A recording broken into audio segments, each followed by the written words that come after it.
Hare Krishna, bom dia.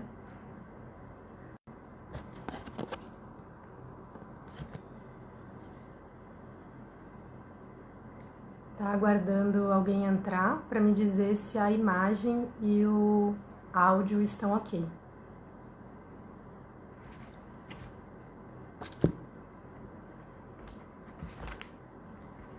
Jai Anandarasa, Jai Magna Pinto Neves, Hare Krishna, bom dia. Se alguém puder me confirmar sobre o áudio e a imagem, só dá um ok assim que daí eu já começo.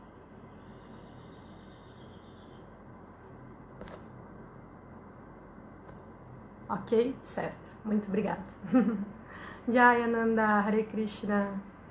Sempre bom ter você aqui, essa grande inspiração.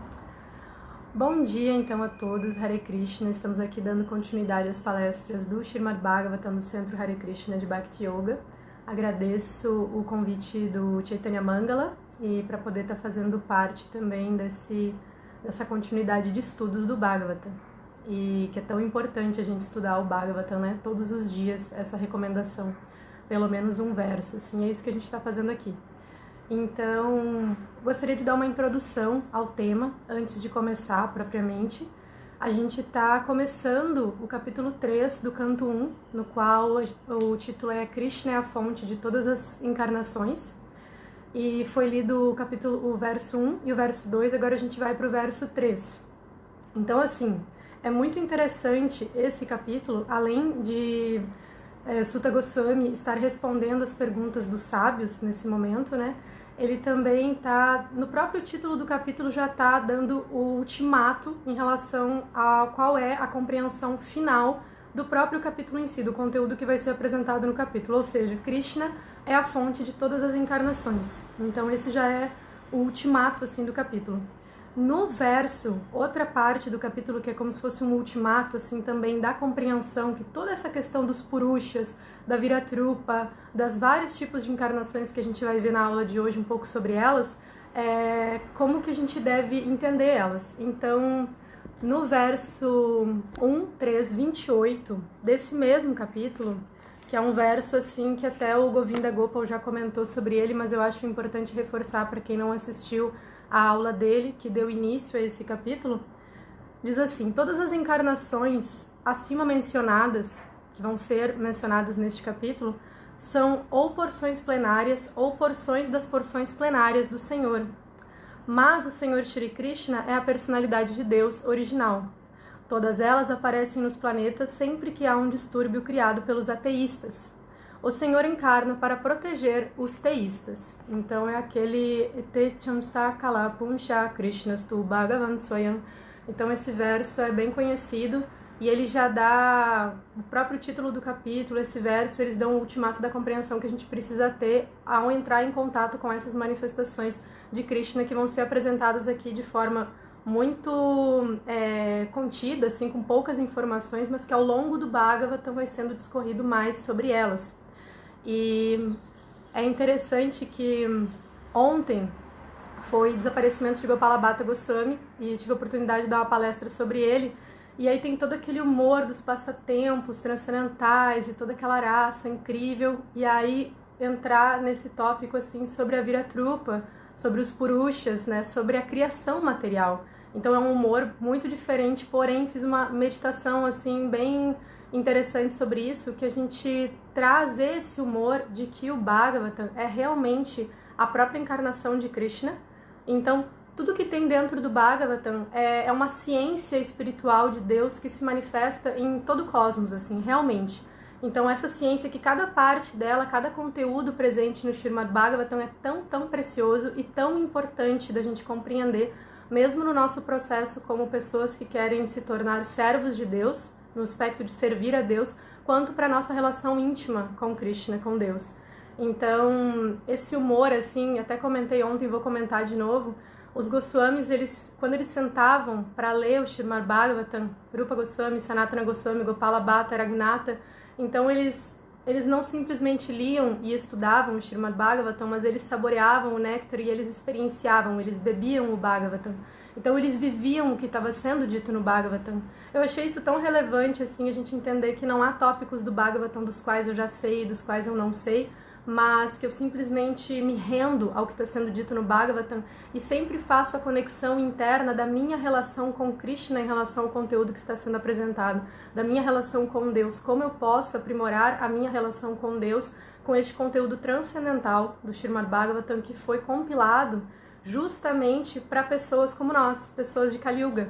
Então o Bhagavatam ele foi minuciosamente selecionado, esse conteúdo, para pessoas como a gente, que precisam desse tipo de conteúdo que está aqui para compreender a nossa posição. Então, foi feito para nós, é um presente para nós, então tudo que está aqui é muito importante. Então, tendo dito isso, para a gente começar essa nossa reflexão sobre esses aspectos da manifestação de Krishna nesse mundo material, vou primeiro fazer uma canção, oração, no qual o Srila Prabhupada nos brindou com o humor das Vraja Lilas, né? Então, ele nos deu a canção de Jayarada Madhava, assim, como um presente para a gente nunca se esquecer do ponto final da corrida, né? Que é Krishna, Radha Krishna no mundo espiritual.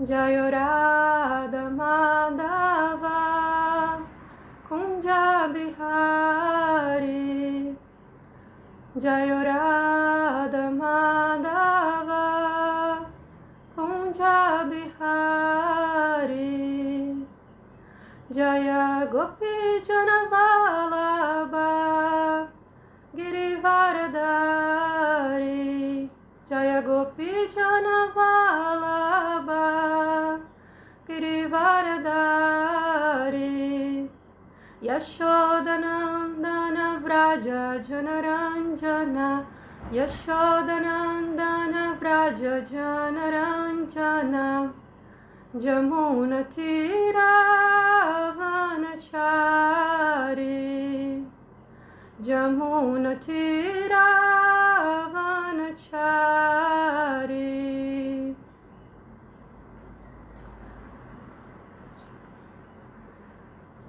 Então, agora podemos começar a nossa leitura do Bhagavatam. Repitam comigo, por favor. Om Namo Bhagavate Vasudevaya. Om Namo Bhagavate Vasudevaya. Om Namo Bhagavate Vasudevaya. Então, lendo Srimad Bhagavatam, canto 1, capítulo 3, verso 3.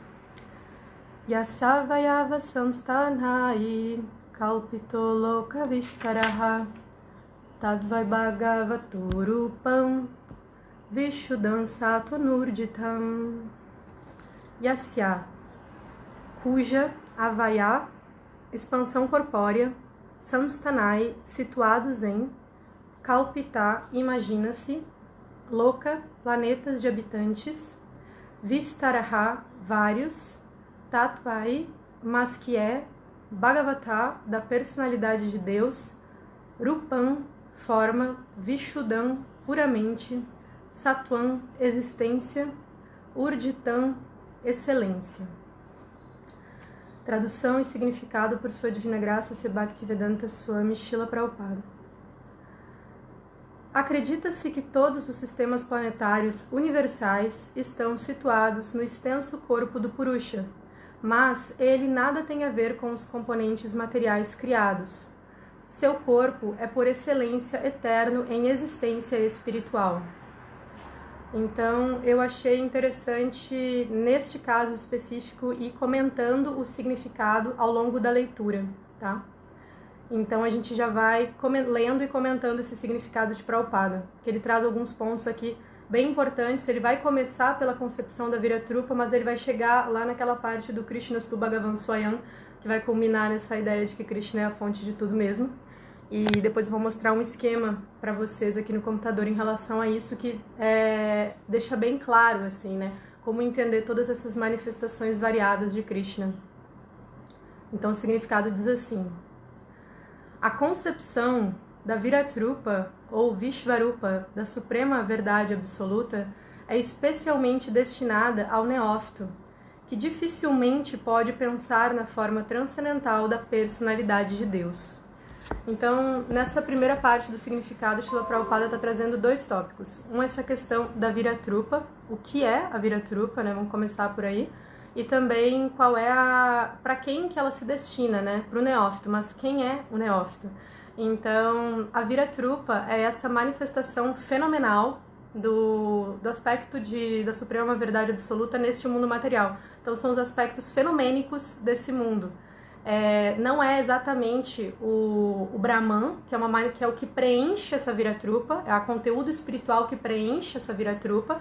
Brahman, Paramatma e Bhagavan são estágios de compreensão de Deus, mas a Viratrupa é esse aspecto fenomênico da existência material. É dito que a Viratrupa é uma forma imaginária do Senhor, porque ela não existe como uma forma específica, mas no sentido imaginária porque ela é poética. A gente vai ver isso no canto 2 do Srimad Bhagavatam, no qual é onde realmente se discorre assim, sobre a Viratrupa. Então é essa forma universal. Outra forma da gente chamar a Viratrupa é a forma universal, aquela forma que a Krishna mostra para Arjuna no capítulo 11 da Bhagavad Gita. Então esse aspecto do mundo material, todos os elementos materiais nas suas formas específicas, manifestos como a fonte sendo Krishna. Então, o canto 2 do Bhagavatam é onde se discorre sobre essa Viratrupa no capítulo 1. E eu lembro que a primeira vez que eu li esse capítulo 1 do canto 2, estava bem no comecinho assim, da minha vida espiritual, e aí eu pensei assim, eu lembro direitinho assim quando eu li, aí eu pensei assim, caraca, como isso é incrível, assim, fantástico, é super atrativo, assim, né? E você fica, assim, porque é muito poético. E, de certa forma, essa reação que a gente tem quando a gente lê a descrição, no início, assim, quando a gente lê a descrição da Viratrupa no Srimad Bhagavatam, é um pouquinho da sensação que a entidade viva tem quando ela olha para esse mundo material. Ela olha para esse mundo material e ela fica, caraca, que coisa impressionante. Mas por que que isso acontece? Isso acontece justamente porque a gente não tem algo além para fixar o pensamento. Então a gente fixa no máximo que a gente alcança. Então, da mesma forma que uma pessoa concebe Brahman como o máximo, se ela concebe a Viratrupa como uau, aquilo é o máximo, então realmente é aquilo que ela vai acabar servindo e se devotando. Aí que entra a importância tão grande da associação espiritual e do conhecimento espiritual. Porque o que o conhecimento espiritual vai fazer com a gente? Ele vai ampliar o nosso horizonte, literalmente isso. Então, uma pessoa que tem como, por exemplo, nos estágios de compreensão de Deus, né? Uma pessoa que tem como meta Brahman é muito diferente de uma pessoa que tem como meta Paramatma. E muito diferente de uma pessoa que tem como meta Bhagavan. Então, de acordo com que esses véus vão se desvelando através do conteúdo transcendental, dentro de uma linha de sessão discipular, o seu caminho vai se alterando. Porque da mesma forma que numa corrida, a pessoa, se ela acha que termina no quilômetro 50, toda a trajetória dela, o planejamento dela é 1. Mas se termina no 200, no 1000, talvez o planejamento dela seja completamente diferente. Então, como é importante assim a gente tentar trazer esse conhecimento para as pessoas de uma forma palatável que amplie os horizontes dela, né? Sempre atento assim qual é o limite do horizonte que ela está visualizando e como que eu posso ampliar um pouquinho, né? Ser um servo também é nesse sentido, né? Ampliar o horizonte para que a pessoa possa trilhar um outro tipo de caminhada. Então, nesse canto 2, no capítulo 1, o verso 22 e o verso 23, eles vão falar assim, em relação à Viratrupa, Maharaj Parikshit está perguntando para Shukadeva Goswami. Ele vai dizer: o afortunado rei Parikshit, continuando a fazer perguntas, disse: ó Brahmana, por favor, descreve com todos os pormenores como e onde se deve aplicar a mente e como se pode fixar esta concepção para que se removam as sujeiras que estão na mente de alguém. Então, esse significado desse verso 22 do capítulo 1 do canto 2, Srila Prabhupada vai discorrer nos mínimos detalhes, assim, sobre essa purificação do coração através da Viratrupa. E o verso 23 diz assim: Shukadeva Goswami respondeu, aí vem esse processo mecânico, técnico, assim, né? Deve-se controlar a postura, sentada, regular o processo respiratório através do pranayama yógico e então controlar a mente e os sentidos e com a inteligência aplicar a mente nas potências grosseiras do Senhor, chamadas Viratrupa. Esse conteúdo ele é técnico, essa forma de desenvolver a autorrealização ela é considerada assim comumente como mecânica, porém Srila Prabhupada vai colocar a importância disso nos significados, são significados bem longos, assim, no qual Srila Prabhupada se detém bastante, e ele vai definir o que é uma pessoa neófita, né? Então, dessa primeira parte do significado a gente já definiu o que é essa forma universal Viratrupa, que se destina ao neófito, quem é o neófito. Então, Srila Prabhupada coloca nesses significados do canto 2 3 itens referentes a esse neófito que pode se purificar com a Viratrupa. Então ele vai dizer que essa pessoa ela ainda tem muitas impurezas no coração, provindas de atividades fruitivas e de filosofia empírica. Também tem pouco conhecimento, ou seja, aquilo que a gente estava falando, né? Até onde a visão dela alcança é muito curto. Então, justamente, agora, só para fazer um parênteses, essa ideia de ir purificando os modos na natureza dentro da nossa consciência e do nosso corpo tem muita ligação com essa ampliação de percepção e de conhecimento. Porque tamas é justamente um estado no qual eu vejo as coisas de forma curta. A minha percepção da cadeia de ações e reações é muito curta. Então, por isso que a gente relaciona a ignorância com tamas. E quanto mais a pessoa vai ampliando essa percepção, não só das ações e reações, mas do movimento, como o mundo funciona, como a concepção da matéria, do espírito, etc., mais ela amplia a percepção dela em relação às coisas, né? Então ela vai ficando menorzinho e isso também é uma consequência, assim, né, de sattva, assim, essa percepção sáttvica, ela é ampla. Então, e o terceiro item em relação ao neófito é que ele não tem atração pelo aspecto pessoal de Krishna. E eu fiquei pensando um pouco sobre isso, assim, porque eu acredito que todos vocês já encontraram pessoas nas quais vocês falaram sobre Krishna e a pessoa teve atração e teve, tipo assim, uau, Deus é uma pessoa, né? Pelo menos esse foi o ponto, assim, da filosofia que me pegou, assim, né? Deus ser uma pessoa. Porém, eu também já conheci pessoas que realmente, mesmo, você falar de Deus como uma pessoa não toca, não chega. A ideia de Krishna é como se fosse uma coisa, uma pessoa santa muito distante e fica naquilo mesmo, assim, por muito tempo. Então, tendo contato com isso, assim, a gente percebe que existem casos nos quais essa atração pelo aspecto pessoal se torna um pouco mais difícil de ocorrer. Então, é nesse sentido de neófito que Prabhupada está colocando aqui, uma pessoa que ainda está muito distante do conteúdo espiritual e não necessariamente um bhakta neófito que está tentando se aproximar de Krishna, tá? E qual é o humor de Maharaj Parikshit quando ele está fazendo essas perguntas para Shukadeva Goswami? Porque para quem, assim, tem alguma familiaridade, para quem não tem também, Maharaj Parikshit é uma grande alma, é um devoto puro e eles estão, é um diálogo dentro de um diálogo que acontece no Bhagavatam, né? Então Sutta Goswami está narrando para os sábios o diálogo entre Shukadeva Goswami e Maharaj Parikshit na beira do Ganges. E Maharaj Parikshit é uma alma, assim, é um Rajarishi, assim, uma alma totalmente pura, ele é um santo, ele é um rei santo, no qual ele renuncia no final da vida dele, devido a uma maldição que ele teve, e os últimos 7 dias de vida dele ele fica escutando o Srimad Bhagavatam de Shukadeva Goswami, e depois disso ele abandona o corpo.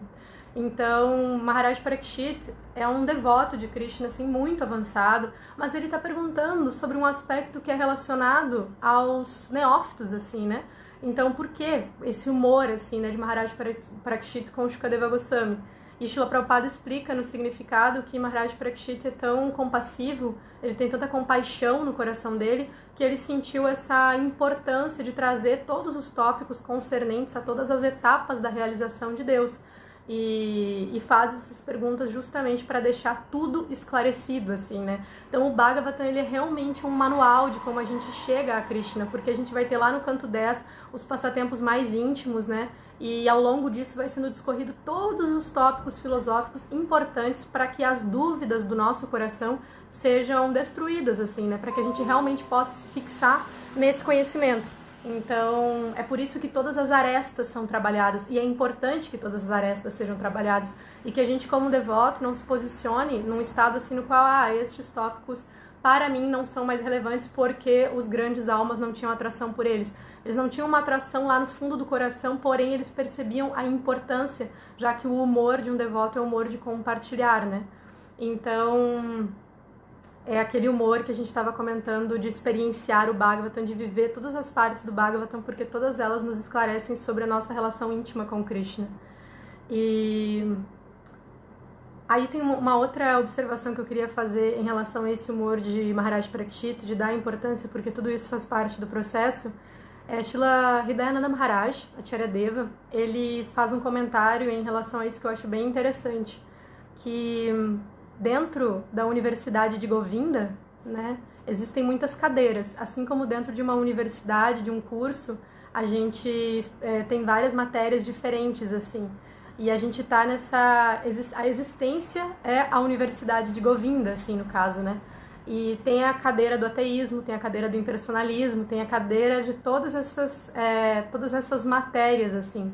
Mas como Krishna diz no Bhagavad Gita para Arjuna, ninguém está fora do caminho dele, assim, em nenhum momento, né? Mesmo que uma pessoa esteja de costas para ele, ela só está chegando no ponto de ela ter que virar e voltar para o caminho de Krishna. Então, é como se não existisse, assim, outra coisa no qual a pessoa vai ficar se debatendo até algum momento que ela vai ter que se voltar para refletir sobre algo superior, né? Ela vai ter que parar para indagar sobre a verdade absoluta, como o Vedanta Sutra nos fala. Então, eu acho muito interessante, assim, que a Acharya Deva coloque todos esses processos como o curso de Govinda, né? E mesmo o ateísmo, mesmo o impersonalismo, mesmo todas essas manifestações que a gente observa nesse mundo de antropomorfismo, panteísmo e etc., tudo isso estão diretamente relacionados com a realização última da suprema verdade absoluta, que é Govinda. Então, é importante o devoto ter isso muito claro assim para ele, porque quando a gente vê e essas atrações por Viratrupa, que a gente está falando aqui em termos muito védicos, elas se manifestam no mundo de diversas formas, elas estão acontecendo. Não é um termo védico que vai reduzir isso ao movimento Hare Krishna. Na realidade, você vai olhar para o mundo e você vai ver que sim, tem pessoas seguindo processos de atração pela Viratrupa, sim, de Krishna, em várias linhas, enfim, em todos os lugares, assim, isso está acontecendo. Mas da parte do devoto, assim, nesse humor de que Krishna permeia absolutamente tudo que existe e que o Bhagavatam é a ciência transcendental de Deus, ele também está permeando essas movimentações de Kali Yuga, a gente perceber assim que não, isso também faz parte do processo, né? Como que eu posso contribuir para o processo dessa pessoa? Então essa é a postura do devoto, né? Então, a Viratrupa é um aspecto cósmico impessoal, ele manifesta potências ilimitadas do Senhor. Outro comentário que Srila Prabhupada faz é que a potência e o potente são iguais e diferentes simultaneamente, ou seja, a potência ela contém atributos, porém não totalmente completos do potente, mas tem muitos atributos primordiais para a manifestação nesse mundo material. Então tem certos atributos de Krishna que são muito importantes para o desenvolvimento e funcionamento deste mundo, e a gente vai perceber eles nessas Viratrupas, nos Purushas, etc. E outra coisa que o Prabhupada fala é que o contato com essa Viratrupa purifica, né? Pra gente que fica dizendo, essa pessoa tá perdendo tempo nesse processo aí e tal. Não, o contato com a Viratrupa purifica. E o que vai culminar um contato profundo com essa Viratrupa? No contato com a forma pessoal de Krishna. Então, todo mundo tá na Universidade de Govinda, não tem como fugir. E do verso 26 ao 37 desse capítulo 1 do canto 2, a gente vai ter essa descrição pormenorizada da Viratrupa. Então, eu não vou ler todo, mas só para dar uma palhinha de qual é o humor para quem nunca deu uma olhadinha nisso, como é que é feita a descrição, né? E como ela é realmente atrativa. Ou ela é intensa, talvez eu não vou dizer atrativa, mas ela é muito intensa.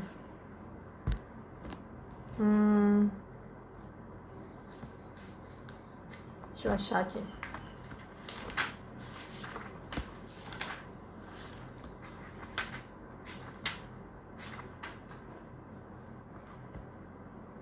Aqui.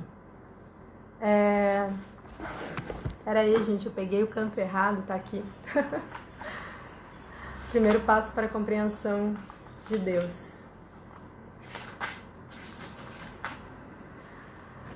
As pessoas que obtiveram esta compreensão estudaram que os planetas conhecidos como Patala constituem as solas dos pés do Senhor Universal, e os calcanhares e os dedos dos pés são os planetas Rasatala.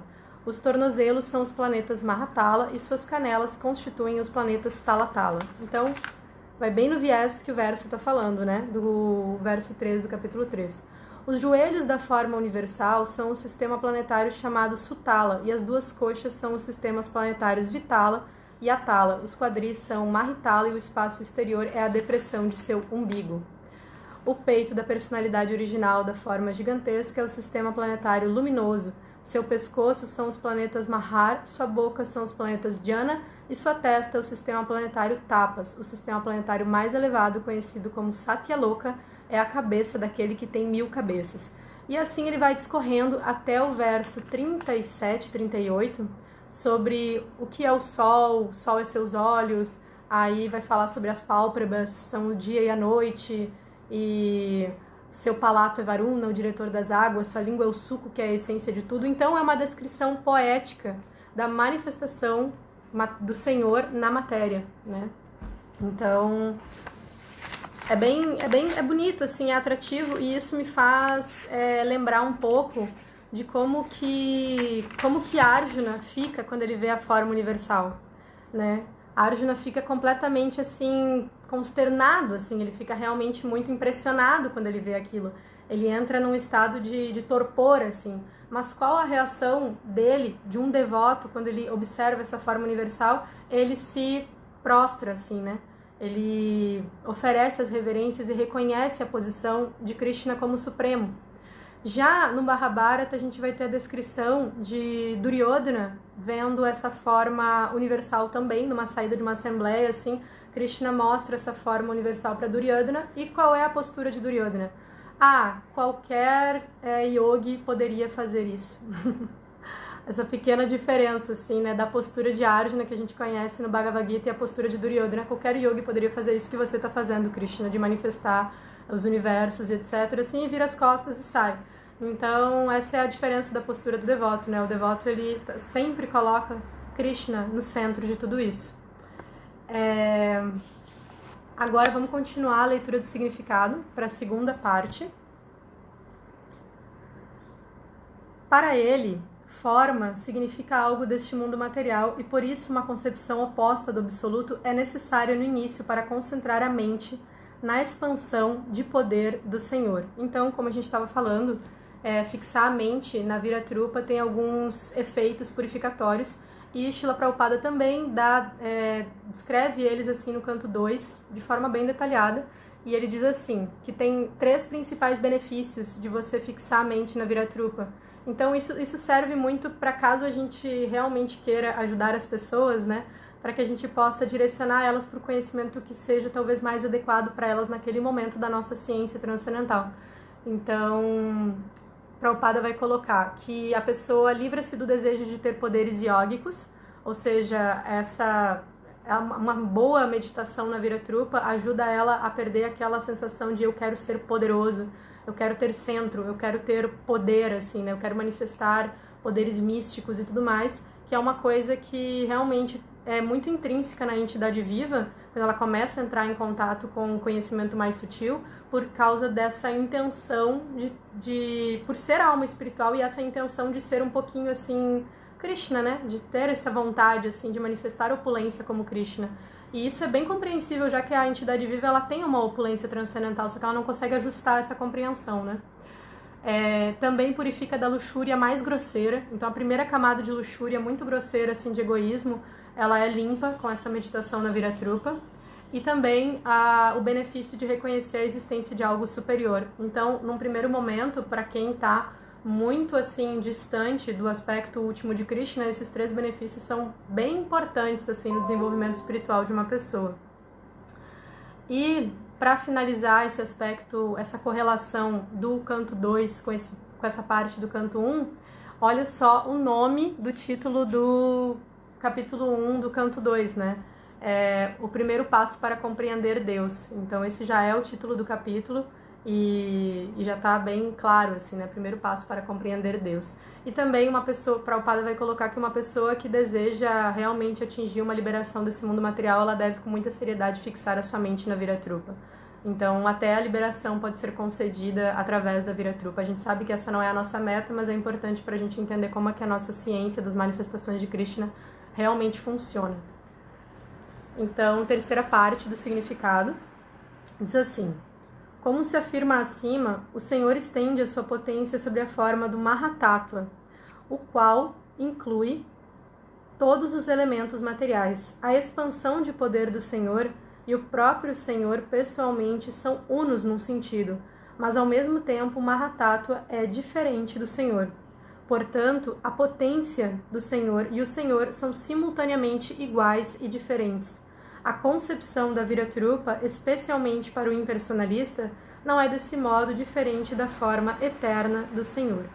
Então aqui Srila Prabhupada já coloca muitos itens em relação ao Mahatattva. Para quem não faz ideia assim, do que seja isso, a gente vai ter, vamos tentar visualizar, tá? A gente tem lá 3/4 da manifestação da existência como sendo o mundo espiritual, da criação, né? Como a existência espiritual, 1/4 dela é a existência material. É descrito que tem um pedacinho dessa realidade espiritual no canto tem um aglomerado, uma nuvenzinha, assim, né? E ali tem um aglomerado de energia condensado, assim, de manifestações. E essa se chama Pradana. Pradana é a fase anterior ao Mahatattva, no qual não está ainda fecundado com a energia espiritual, com o olhar de Mahavishnu. Então, quando o Mahavishnu olha para esse Mahatattva, ele fecunda esse Mahatattva com as entidades vivas, com vida, né? E isso passa a ter vida. Essa manifestação toda que a gente vê em volta da gente, ela só acontece porque Mahavishnu coloca o olhar sobre ela e coloca vida, porque matéria não tem vida. O que tem vida é a existência espiritual, isso é vida. Então, esse olhar de Mahavishnu esse olhar de Mahavishnu no Mahatattva, ele é considerado Shiva, no seu aspecto aqui nesse mundo material, né? Então, a personificação desse olhar é Shiva. E a gente tem o Shiva transcendental, que é o Sada Shiva, que está além disso, que não toca na matéria. Mas essa manifestação de Rudra como destruidor da criação material, ela se personifica também nesse momento desse olhar de Mahavishnu no Mahatattva.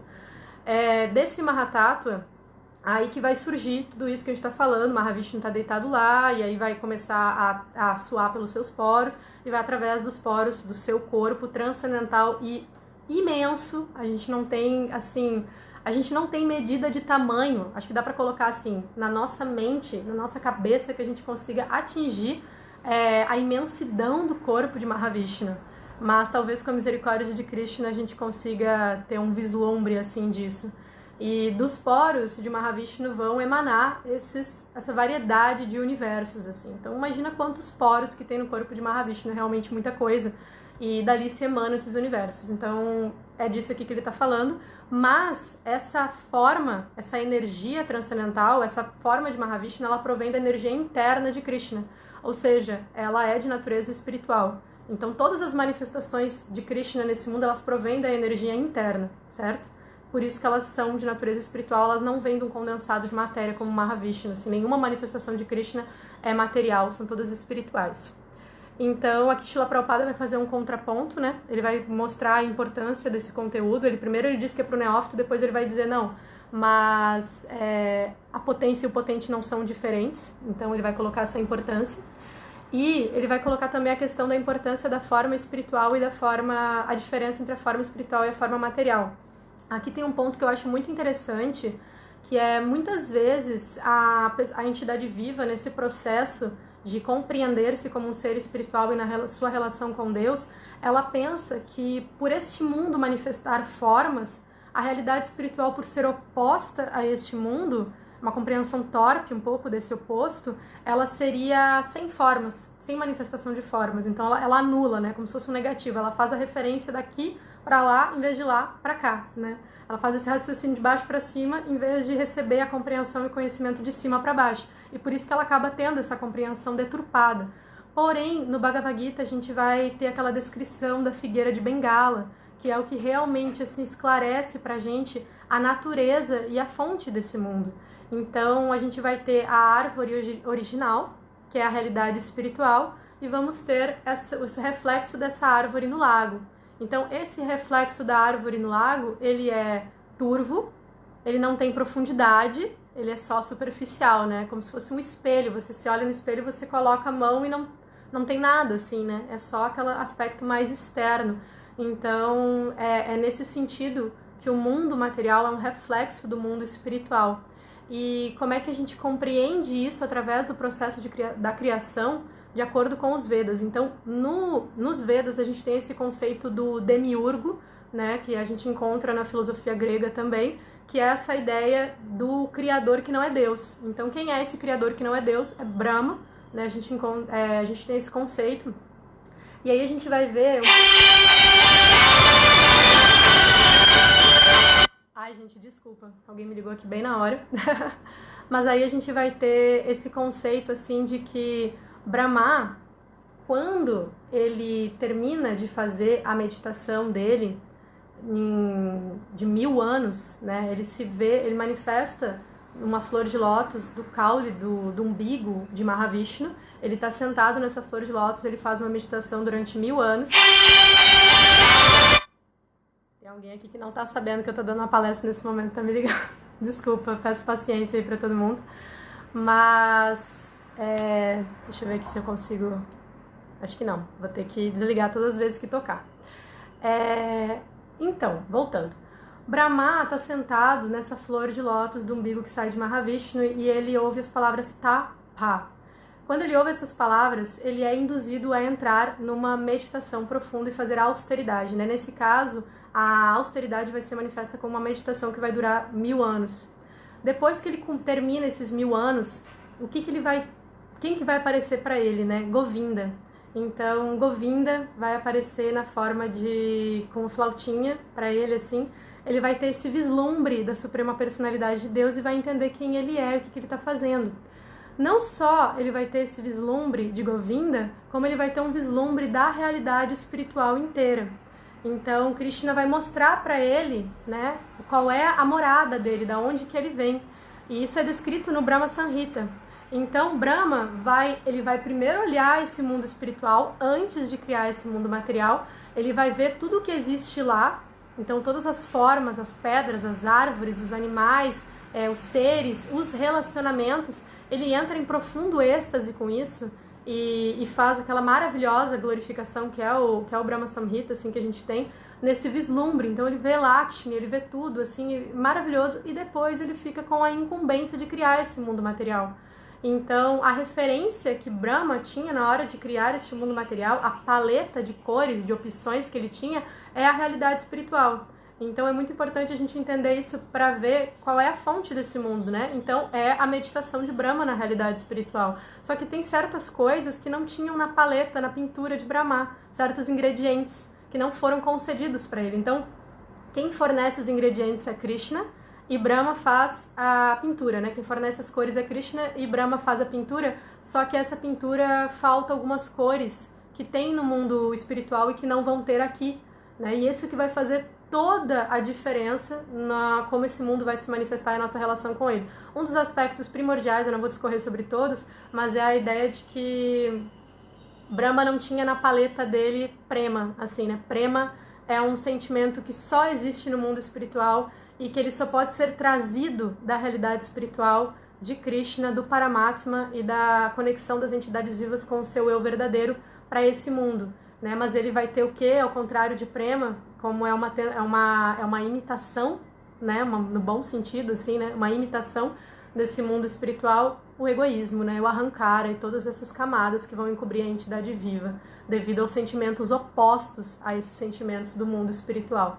Então, aí a gente pode entender como que uma pessoa que compreende que por esse mundo ter formas, lá não deve ter formas, ela está olhando de baixo para cima. Mas a compreensão correta é a gente olhar de cima para baixo, para a gente entender que esse mundo é realmente um reflexo de lá, porém um reflexo imperfeito, né?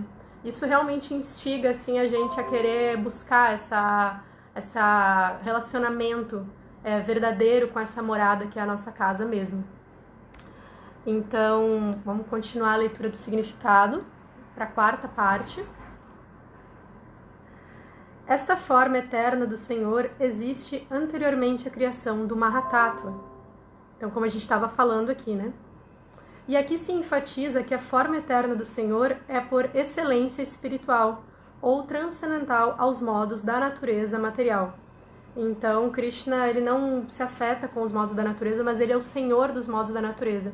Então, essa energia externa de Krishna, ela é controlada por ele, ela é uma manifestação de Krishna. Então, ele controla ela, ele não entra em contato com ela, ele não se contamina nesse sentido. E isso fica bem claro também no verso 10:8 da Bhagavad Gita, que é um verso bem emblemático, assim, que resume muito bem isso que a gente está falando aqui. Krishna diz assim: eu sou a fonte de todos os mundos materiais e espirituais, tudo emana de mim.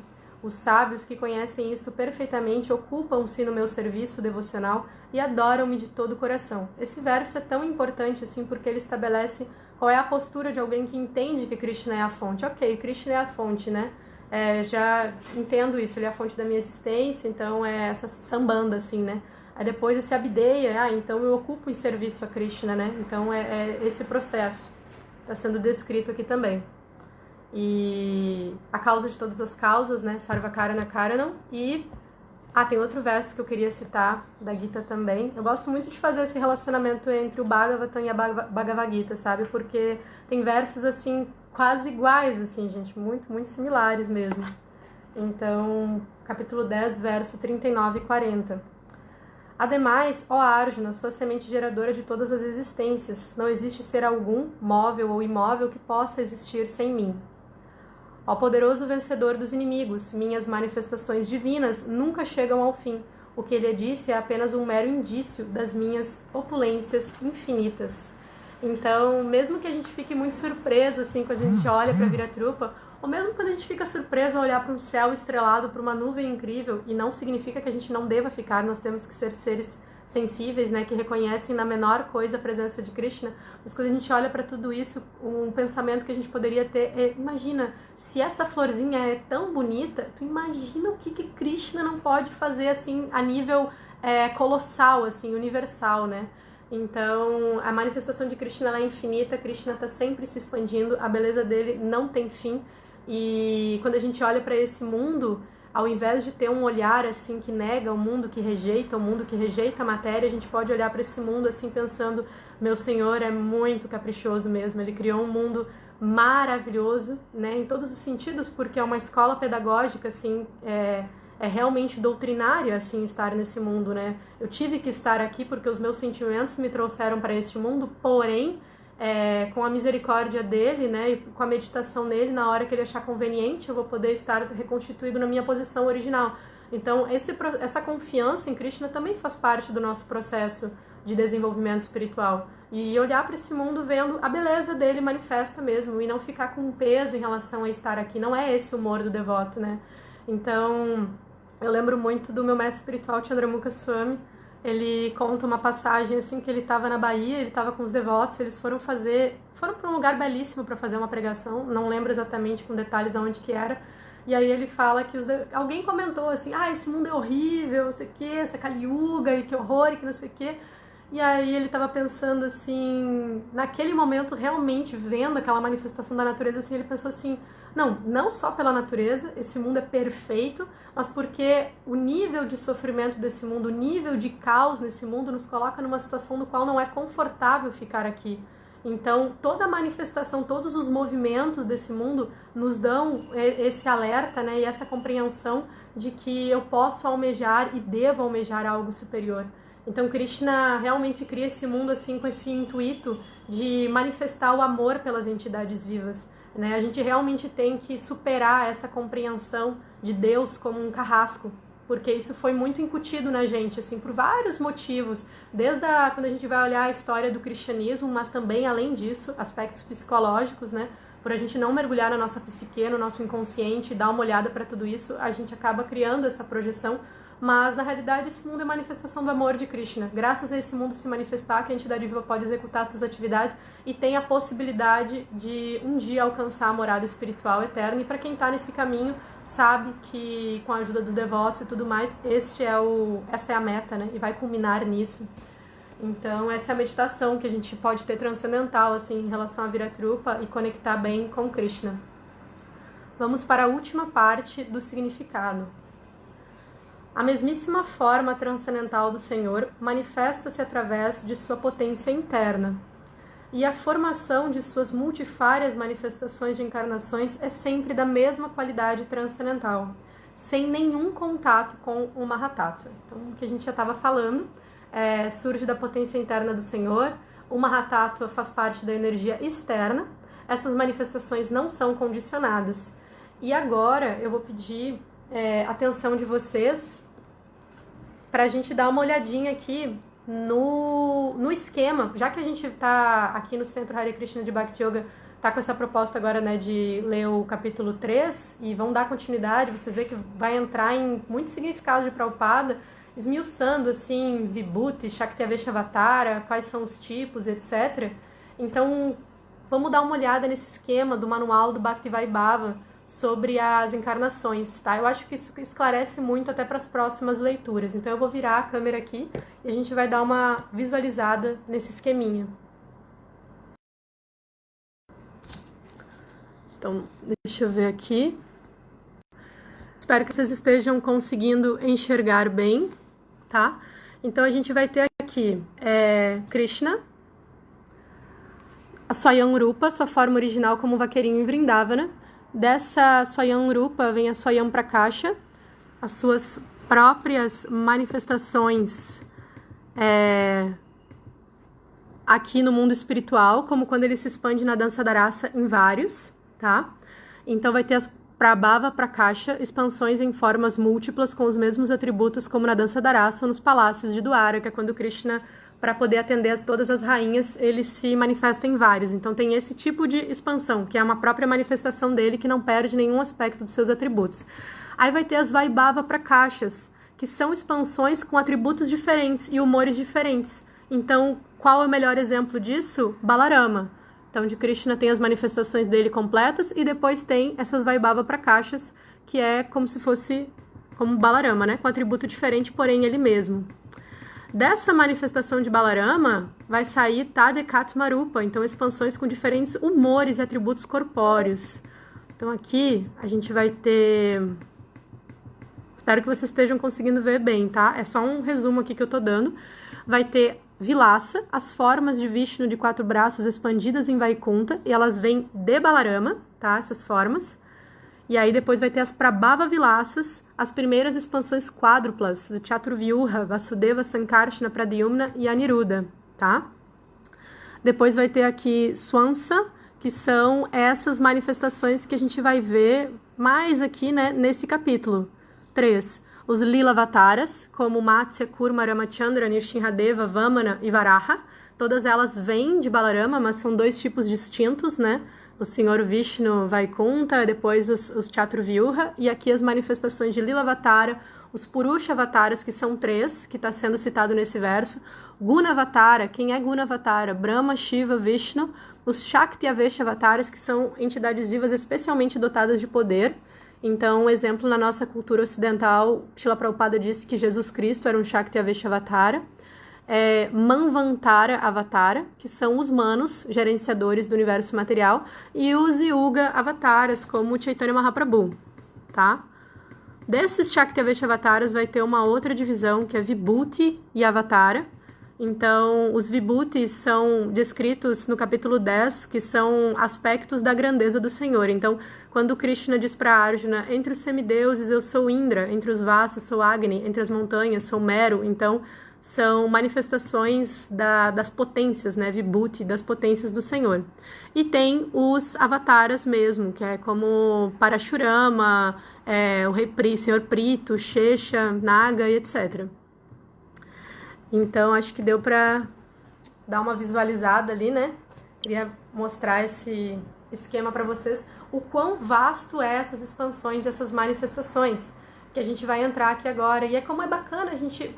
isso é muito complexo, não consigo entender. Não tem problema, a gente dá uma olhadinha assim, entende, isso aqui vem daqui, isso aqui vem dali, beleza? E aos pouquinhos vai indo, assim, vai se desvelando esse conhecimento. O Bhagavatam descreve pra gente que essas manifestações do Senhor são infinitas, elas não têm fim, assim como ondas num oceano, não tem fim. Então, a gente nunca vai conseguir descobrir todas elas, mas a gente está tendo a misericórdia aqui de, nas próximas aulas, vocês vão estudar as 22 que são descritas no Bhagavatam, que foram compiladas por Srila Vyasadeva para o nosso entendimento. Então, elas são importantes para a gente entender. Prabhupada tem significados muito importantes e tem lições importantes para a gente, né? Por que foram escolhidas essas? Motivos pedagógicos, né? Elas, o que a gente precisa aprender nesse mundo, nessa Kali Yuga, combina bem com esse tipo de manifestação que está aqui. Então, nada é por acaso, assim, solto ao acaso, né? Então, a gente terminou o significado e indo para a conclusão desse nosso estudo de hoje, vou reler o verso para a gente ver se tem algum ponto aqui do verso que dá ainda para a gente comentar e vou encerrar e ver se tem perguntas e comentários. Então o verso diz assim, relendo: acredita-se que todos os sistemas planetários universais estão situados no extenso corpo do Purusha.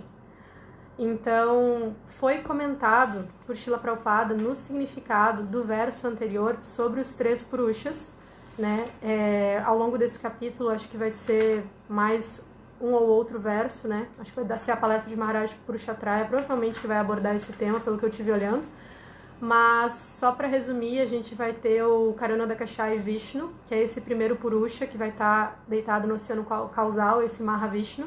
Depois a gente vai ter o Garbhodakashai Vishnu, que é aquele que penetra dentro de cada um dos universos. Então a gente tem esse primeiro dos poros dele, sai os universos, dentro desse universo ocorre um processo similar ao anterior, no qual ele deita sobre essa água, Garbhodaka, e aí ele vai manifestar o Senhor Brahma do seu umbigo, e aí sim o universo material vai ser criado. E depois a gente tem esse terceiro Purusha, que é o Kshirodakashai Vishnu, que é Paramatma, né? Então muitas manifestações de Krishna, elas vêm de Kshirodakashai Vishnu.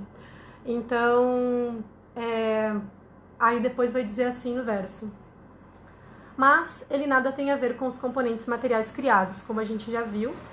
Seu corpo é por excelência eterno em existência espiritual.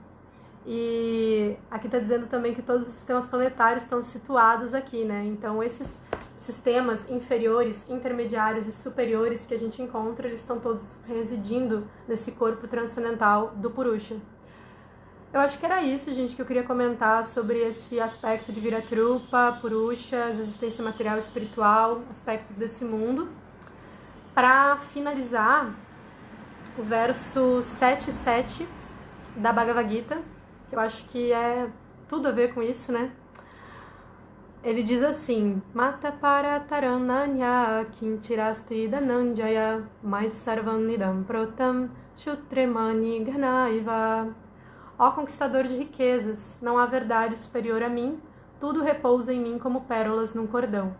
Então, eu acho que esse verso assim representa bem o que a gente está querendo compreender aqui, de como enxergar esse mundo, porque a gente precisa entender tudo isso para que a gente possa ter uma visão, realmente, uma visão que está constantemente vendo a suprema personalidade de Deus em tudo, e não só naquela hall de práticas ou aquele estilo de vida que eu acho que está conectado com Krishna, com palavras e aspectos que estão conectados com Krishna. Essa ciência, ela está nos ensinando a realmente viver com a visão fixa e a mente fixa no Senhor Supremo, né? E ela está à disposição de todas as pessoas.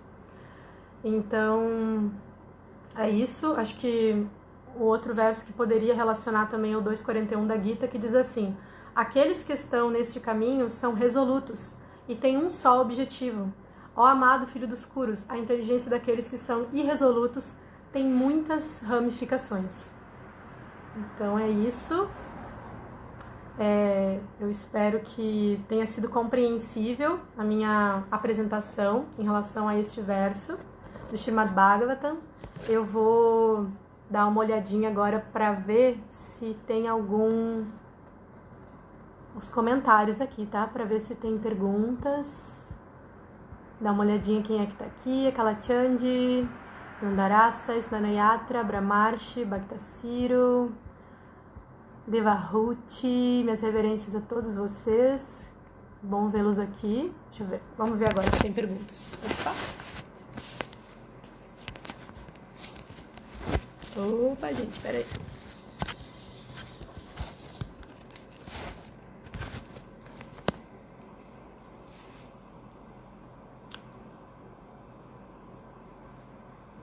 Celeste Camargo, Roshan Krishna.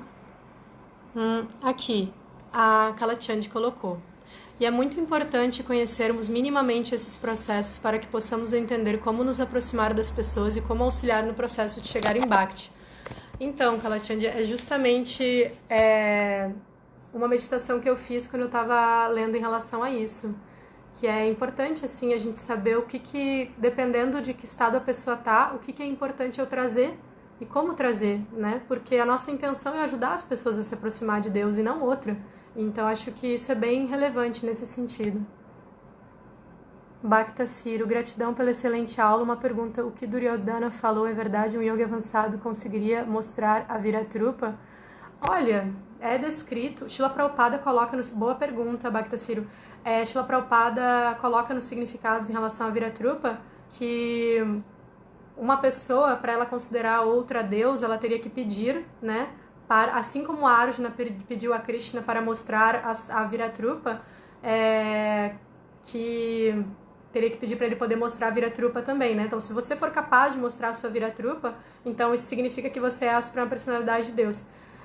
Eu, sinceramente, compreendo que um yogi não teria como mostrar a Viratrupa da forma que Krishna mostrou a Viratrupa para Arjuna.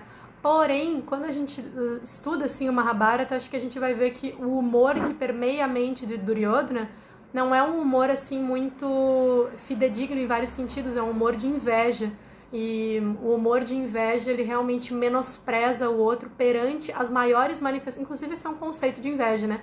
Você menosprezar o outro perante manifestações inquestionáveis de opulência e de glória e de talento e etc. Então, acho que nesse humor de inveja, Duryodhana faz esse comentário. Mas, pelos comentários de Prabhupada, a lógica seria que um yogi não poderia mostrar a Viratrupa como Krishna mostra. Snanayatra. A grandeza da ciência da consciência de Krishna é ter essa visão abrangente sobre a verdade absoluta. O próprio Krishna fez questão de mostrar diferentes aspectos dele mesmo, a fonte de tudo, e um devoto tem de aprender a não ser sectário. Exatamente, perfeito. A gente vai absorvendo esse humor, assim, né? E compreendendo, assim, profundamente isso com o tempo. Incomensurável. Cadê aqui? Essa é uma pessoa que está acompanhando muito as lives de Geraldo Jorge. Você tem um nome espiritual, eu não sei, mas eu já tenho visto você em muitas lives, então, prazer tê-lo aqui. Aqui o Brahmarshi colocou uma Caminho Vaikunta baseado no segundo canto do Bhagavatam. Então, leiam aqui, muito bonito. Eu não sei se é uma canção ou é um poema, belíssimo. A Kalachandi fazendo glorificações. Muito obrigada, Kalachandi querida. Elas são muito bondosas mesmo, generosas nas palavras. Vamos ver. Adorei a referência da paleta de cores. Krishna oferece as cores e inspiração artística a Brahma, sim. Snanayatra, Arada, o Senhor Brahma medita por 1000 anos, mas vive 100 anos de Brahma. Como é essa contagem de tempo? Qual a referência para a gente se situar? Então, o Senhor Brahma medita por 1000 anos antes, né, desse movimento da criação material, mas ele vive 100 anos de Brahma. A gente está falando de 100 anos de Brahma como um tempo de manifestação do universo material. Como Krishna vai dizer no Bhagavad Gita, o universo material ele se manifesta e deixa de se manifestar com o tempo. Mas, nesse momento que Brahma medita sobre 1000 anos para poder ter essa compreensão de como criar o universo material, qual era a missão dele, quem ele era, qual é a fonte de tudo, isso é antes do universo material ser propriamente criado com os gunas, com o karma, enfim, com tudo, com todos os ingredientes. Antes estava só em manifesto, né? O processo inicial de manifestação desse universo material.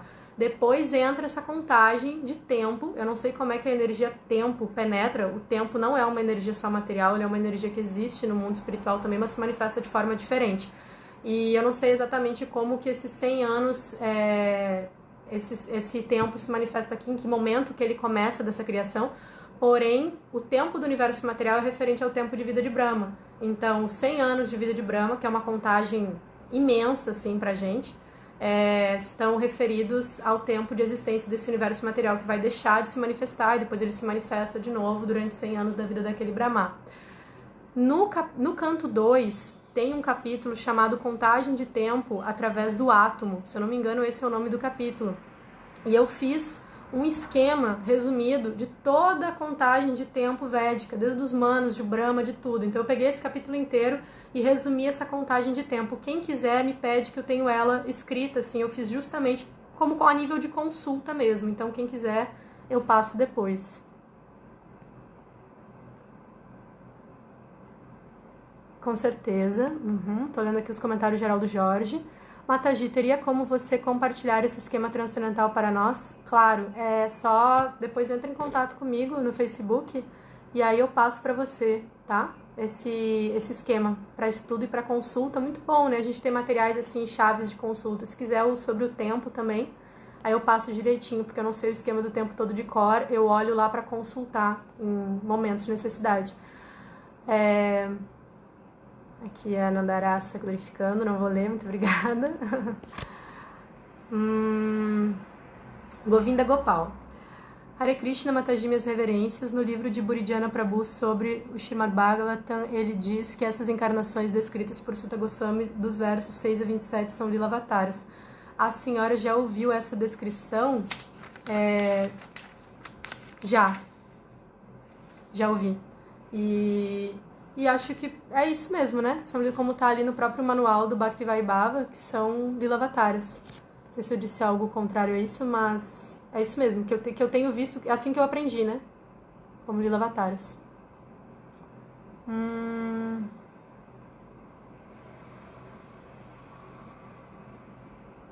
Concordo com você, Govinda Gopal. Acho que ele não viu a mesma forma, não. Mas uma forma similar, né? Vários momentos, assim, a gente vê no Mahabharata uma possibilidade de comparação de reações. Então, isso tem bastante. O Bhaktasiro falou, eu quero esse esquema do tempo e o que você mostrou no computador também. Sim, eu mando daí. Eu mando inscrição. Só entra em contato comigo no privado, aqui depois eu olho e mando pra vocês. Então é isso, gente. Muito obrigada por estarem aqui e obrigada pela escuta. Desculpa alguma falha na apresentação e obrigada pela oportunidade de poder estar dando essa palestra aqui com vocês. Para finalizar, gostaria de fazer um convite. Nós temos um grupo de estudos do Bhagavatam que começou aqui em Porto Alegre em fevereiro e é um grupo que acontece pelo Skype. Agora a gente passou para a plataforma do Google Hangout e a gente está mantendo firme assim desde lá, a cada 15 dias tem gente do Brasil todo. E a gente faz uns esquemas assim bacanas para quem quer estudar o Bhagavatam de forma mais lúdica, assim, com conversa e tudo mais. A gente faz um estudo bem bacana, assim, a gente começa com um quiz de perguntas e respostas, um jogo assim para retomar o conteúdo do encontro anterior e depois a gente começa o comentário dos versos. E cada pessoa do grupo vai tendo funções como resumos de capítulos lidos, também leitura dos 3 versos anteriores do Bhagavatam com a tradução e de memorização deles. E assim, todo mundo tem direito de participar. Uma vez a gente fez um encontro só sobre os passatempos de Narada Muni, quando a gente foi entrar na parte de Narada Muni do canto 1. Então, tem várias movimentações, assim, e é uma coisa que a gente está criando juntos. Eu estou coordenando esse grupo junto com o Brahmarshi e com a Ekanista Arada. E é bem legal, quem quiser participar, entra em contato também, tá? Que fica o convite para todos. Também deixo o convite aqui para as palestras, para quem não está sabendo, né? Acho que muita gente já sabe, mas de qualquer forma, as palestras da Secretaria da Mulher, que acontecem todos os dias, às 20 horas. Então, tem devotas magníficas lá, dando palestras realmente, realmente muito boas mesmo. Então, vale muito a pena dar uma olhadinha lá também, quando puder. Tá certo? Então, a Silmara perguntou como pode participar do grupo de estudos. Eu entro em contato com você aqui, e aí a gente já se fala. Para você participar, o nosso próximo encontro é amanhã, tá certo? É a cada 15 dias, nos sábados, às 18 horas, e tem uma duração de umas 2h30. A gente está tentando ajustar o horário porque estava ficando muito longo. Gente, muito obrigada. Desculpa ter me estendido bastante. Hare Krishna, bom dia para todos. Srimad Bhagavatam Ki Jai, Srila Prabhupada Ki Jai.